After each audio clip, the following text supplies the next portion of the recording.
and welcome to the Art of Being Human. I want to talk to you today about how to help children who have been traumatized by the death of a friend. Whether it's a suicidal death or whether it's a natural death, children are terribly, terribly traumatized by death.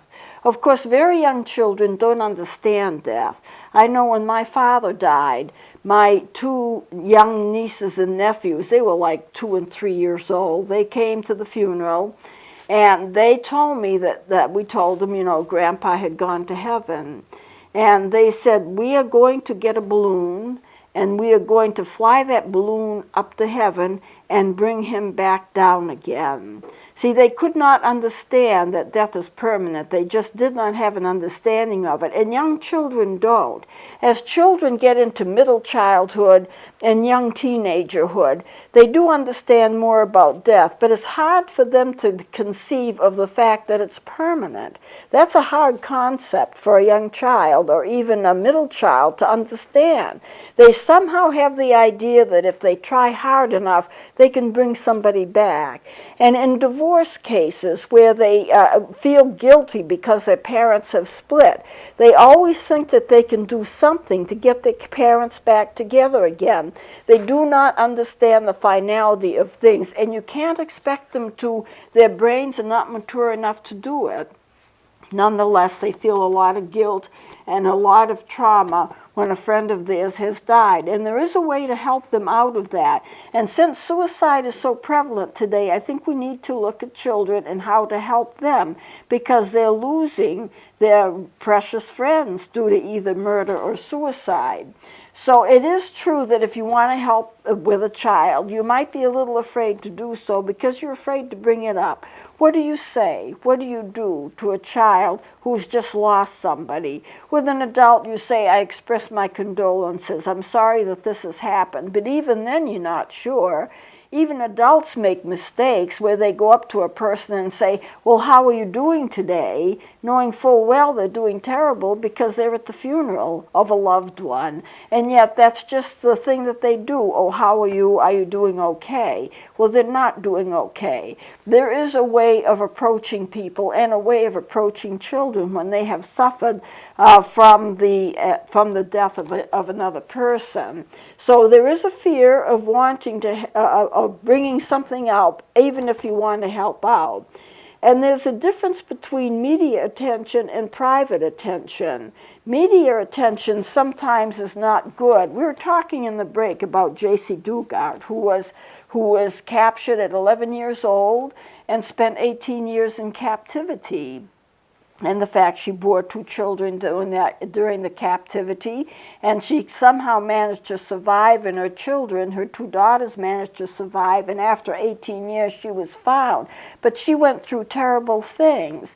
Now, the problem with the media, and I wanted to scream when I heard somebody say that. They said, oh, JC's been found and she's going to be all right, and they've gotten her free from her captors. And one person in the media said, I can't wait to get a chance to interview her. And this was like a day after she had been found. We haven't had a chance to talk to her yet, but we will. Like they were going to immediately be able to talk to her. And I really wanted to scream. I wanted to say, leave her alone and let her heal. What she needs now is private time with her family, probably a good amount of psychiatric care or counseling, but on a private basis. Don't hype it, don't get involved, and don't do anything that would be traumatic to her. After 18 years of captivity, she needs to be left alone. She needs to be left alone except for her family and her caregivers. Her children need to be left alone except for the family and the caregivers so that they can heal. They need a long time to heal. If you've been incarcerated for 18 years, if you've been abducted and you're in some kind of a dungeon or a backyard, or you're in captivity basically for 18 years, you are not going to get out of that normally. There's going to be a lot of lasting effects that a person is going to need treatment for. And just to have the press rush in and ask all kinds of questions and pick their brains. This is not even giving them a chance to heal. And it really made me angry when everybody was so anxious to rush in. Why do that? Let her heal. That was a problem I had. So there is a difference between media attention and private attention. Private attention is needed, and a great deal of private attention is needed. They need to be consoled. They need to know that they're going to be cared for. They need to know that it wasn't their fault, especially a child. They need to know that people love them. They need to know that people are going to keep them as safe as possible. And one thing I did question when the 20 children were killed in Newtown. One of the things that they were supposed to tell their children is that the school would keep them safe. I don't know how that would play in a child's mind, because obviously they weren't safe. Because if they'd been safe, 20 of their children would not have died. But they're saying, oh, we're going to keep you safe. The school is a safe place to be. Well, it's not a safe place to be if 20 of your little friends have just passed on because they've been shot. How can a child feel safe? You know, various things can be put into effect to help them stay safe, but one of the things that children learn early is that when certain things happen, you are not safe, and you have to somehow bypass that. Through your love, your care, your support, you will keep them as safe as it's possible to be. But can anyone keep anybody else 100% safe? I don't think so. But the children need to be taught that every measure will be taken to help them to stay safe. And I'm glad that they're not going back to the same school, because if they were, they would just be reliving all of that trauma over and over again. But the media attention tends to hype things. They want the emotional interview. They want the person who's going to be crying. And that sparks interest, they think, in having people watch their shows. They should be more interested in healing. But that's just my personal bias, I guess. Children should be asked about how they feel. What are their ideas? What are their fantasies of suicide? Do they have any fantasies of suicide? If it's a suicidal death, you would want to get into that. If it's a death that's due to natural causes, you wouldn't get into that. It wouldn't be necessary. But you want to know what they know. What do they know? What are the rumors? What are the clues? What was the incident itself? How do they know the victim? A child can pick up and believe all kinds of rumors that have no basis in fact, and the reason is you need to find that out.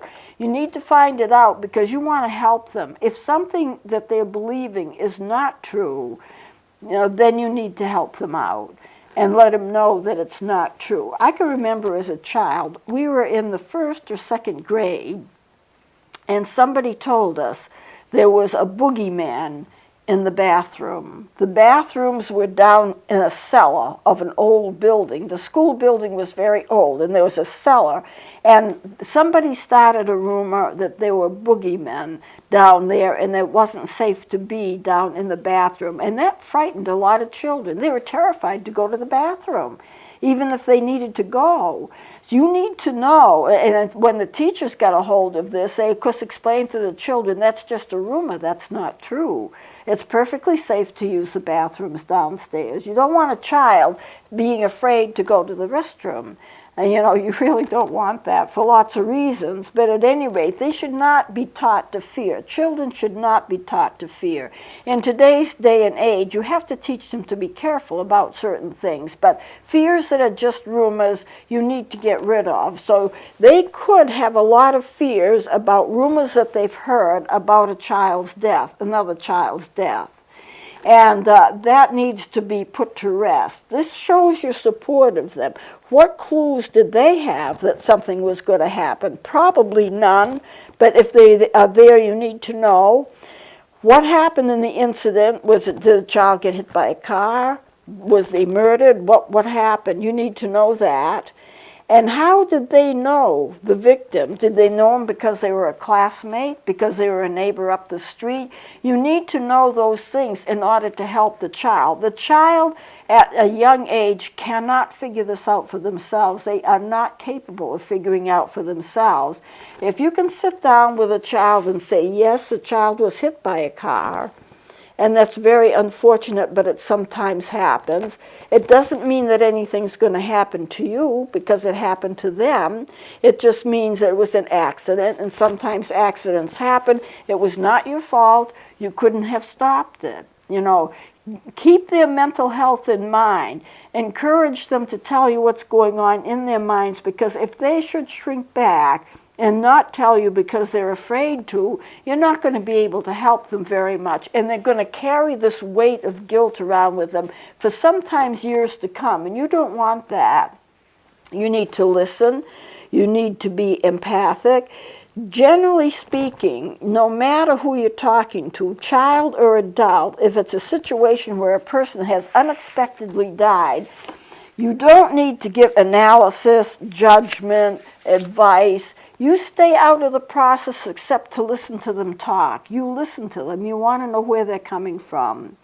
And then from there, you have some kind of an idea as to what type of help they need. Do they need to be encouraged? Do they need to be told that it's not their fault? Do they need to be helped to relax? Do they even need professional help because they're getting into a complicated grief type of thing that they're going to need to have help with? But you just don't go in like a bull in a china shop and say, well, this is the way it is, and this is what you got to do, and you're going to be all right, and don't feel this way. I think one of the things you have to realize is that feelings, no matter what they are, have to be validated. If a person feels guilty, you have to validate it. That does not mean that you agree with it, but you have to validate it. This is the way you feel. I understand this is the way that you feel. And I'm sorry that you feel this way, but I understand this is the way you feel and the reasons for it. You let them know that their feelings are legitimate. That's what it means to validate feelings, to know that what they're feeling is normal for them to feel, but not necessarily accurate. You know, a person can feel a lot of different feelings, and you have to validate the fact that those feelings exist, but those feelings may not be what the reality is. Everything is perception. It's what people perceive. They believe what they perceive, but what they perceive may not be what the reality actually is.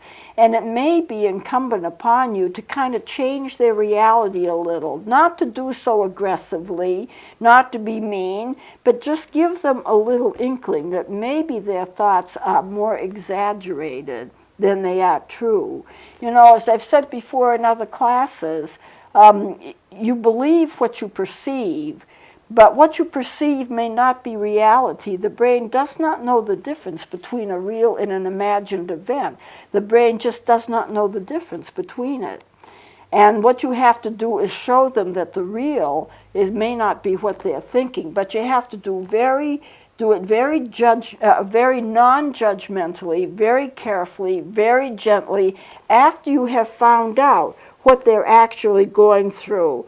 And that's why you don't give analysis, and you don't have a debate, and you don't judge them, and you don't tell them this is the way it is and you're going to have to accept it. That's not being very kind. Validate their feelings and change their reality gently if you need to do so. And always be supportive and always give hope. You need to do that. When you're dealing with a child, let them ventilate their feelings. They're going to be sad, they're going to have shock, they're going to feel helplessness, they're going to feel anger. And remember, I have said before, you can be angry at the person who died, and they're going to feel responsibility. All of those feelings can occur, of course, in both adults and children, but you need to help them realize that these feelings are very, very strong and very intense, and that they will fade in time. You get into kind of a mode, and I've noticed this too when I've gone through grief, because I've gone through grief a lot. That's one of the reasons I have specialized in it. When you're in a certain point, the grief is so intense that you can't be realistic about things. All you do is experience the grief, and it's a very intense feeling, and it's a very bad feeling. And then you start to get relief from that, and you go into another kind of reality that's more natural, more normal, and then you kind of lose out on those intense feelings, and you feel better. You start to feel better. As grief goes on, you feel feel better and better more and more of the time. And the intense grief, the awfulness of it is less and less. And you will tend to swing back and forth between the two, of feeling absolutely terrible to feeling better. And it swings back and forth. And then gradually you feel better more often than you feel bad, and gradually the horribleness of the grief gets kind of left behind. I'm not saying that it doesn't come back once in a while. It can. It's called an episodic pain. It'll come back once in a while. But then it gets less and less and less, and then you go on with your life and you find that you can live all right without the person. You do miss them still, of course, but you can live all right, and you're not in a constant state of grief. Complicated grief is hard because it lasts longer. And as it lasts longer, it can, I think, sometimes even be deeper. And you just can't imagine living your life without the person that you lost. And for children, see how much that's magnified, because they do not have a developed brain to deal with it. They just don't. So it is a horrible thing to go through, but you can help them. Find out what they know, find out what they feel, and change their reality a little bit. The one thing that funerals do that's good, and there's a lot I don't like about the funeral business, but I'm not going to get into that now. Funeral parlors do help people to connect with each other that are also experiencing the effects of the death. You know, when my father died, we had all kinds of friends come in to the funeral parlor, and it was a help to see them because we were all kind of connecting together. So the fact that you can connect with other people who have similar feelings, although maybe not as intense as yours, but care for you, that is a real help in the recovery. And the other thing it does, it helps with closure. Once the funeral is done, it's like it's over with. Then, of course, for the survivors, it's harder for them at the closure because now nothing's keeping them busy. You know, when the funeral was being planned, they were busy, and that helped to kind of stop the grief process or make it less intense because you're focusing on things that you have to do for the funeral. Are you showing pictures? What kind of music will be played? Are you going to have a little service? Is there going to be a service at the gravesite? All of the things. What about the obituary? How are you going to write that up? And there's so much that goes on. There's usually a luncheon after the service. I think that's a good idea because it helps people to bond. There's something about having lunch with people. It helps people to bond. It helps them to understand one another. But when all of that is over with, then the person who has survived is left with themselves and nobody else maybe. So it's important that contact continue. It's important that bonding still continue and that the person is not left alone, that they go from being extremely busy preparing a funeral to having nothing at all. That's kind of a bad space to be in. So they need to still go places and do things and have their friends around. Now, the signs that a child needs help: they will block their feelings so that they say they don't feel anything. They'll have excessive blame or excessive responsibility. This is somewhat true of adults too, but I'm dealing especially with children. Anger at others for not caring. What they think is not caring. It may be caring, but remember the adults may be blocked as well. Mad blocks out sad. If you are very depressed and very sad, if you become angry, that blocks the depression. And a lot of times depression is inward anger. The anger is turned inward to themselves and causes a person to be sad, where if they had that anger, they would be less sad. You need to encourage teens to keep in touch with each other so they won't feel alone. They need to attend religious services with their friends. It gives them a sense of community. So if there's a funeral of a teenager who has died, either by suicide or any other way, then it's important that the teenagers are able to be with other teenagers at a funeral event because they will bond with each other and they will help each other with their grief. It's just a part of the grieving process. Now let me take this down. A lot of people who are suicidal are very depressed. There is a difference between the depression of an adult and the depression of a child or teenager, and this is the difference. Adolescent depressions, they will act out. They will use drugs, they'll drive recklessly, they may be promiscuous, they may be hostile to parents and other authority figures as a part of that grief process, and they may be preoccupied with trivia. What happened? What were they wearing? What were they doing? The trivia of an event is important to them.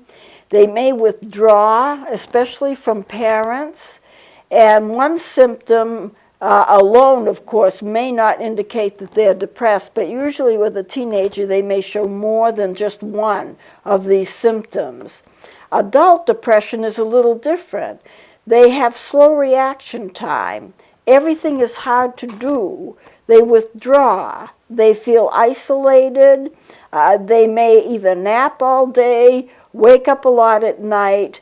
They have what's called psychomotor retardation, and that means that they move slowly. They can't walk fast, one step in front of the other, just slow and plodding along. And here again, one symptom by itself doesn't indicate depression, but a group of them, then you would think so. Sleep problems, either difficulty in falling asleep. That usually indicates anxiety if a person cannot get to sleep.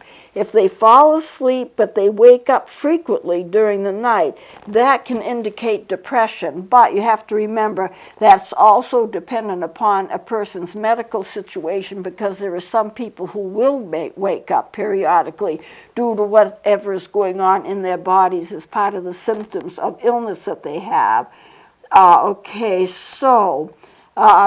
Suicide is is a form of acting out. So some people who are depressed act out by committing suicide. But there's lots of other things: the drugs, the promiscuity, the hostility, the reckless driving. All of that can be a form of acting out, especially in a teen. You don't find that so much with adults, but teenagers don't react the same as adults do when they're depressed. Those are the differences, and it's important to know those differences. Well, I'm going to close it here because we have run out of time, and next time we're going to go into helping the survivor through their grief process, and the other thing we're going to do is get into suicide notes. What are they? Who writes them? Why do they write them? How can you analyze them? And so that will probably be one session, and that probably will wrap up suicidology, and we'll be going on to something else after that. So please join me next time.